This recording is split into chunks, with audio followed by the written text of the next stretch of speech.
ہم کریں گے ہر مظلوم کی حمایت۔ السلام علیکم، میں ہوں حرین فاطمہ اور آپ دیکھ رہے ہیں حمایتی نیوز HD چینل۔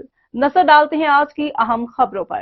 وزیر خارجہ اور نائب وزیر اعظم اسحاق ڈار نے بشکیک پہنچنے پر کرگز اور وزیر خارجہ سمیت زخمی پاکستانی ٹیکسٹائل ورکر شاہ زیب اور پاکستانی طلباء سے ملاقاتیں کی۔ وزیر خارجہ اسحاق ڈار کی بشکیک میں کرگز وزیر خارجہ کو کلوبایف-زین سے ملاقات کے دوران کرگز وزیر خارجہ نے فسادات کے مرتکب افراد کی گرفتاری، ان پر مقدمہ چلانے اور سزا دینے کا اعادہ کیا۔ کرگز وزیر خارجہ نے کرگزستان میں مقیم پاکستانی شہریوں کو تحفظ فراہم کرنے کے عزم کا بھی اعادہ کیا۔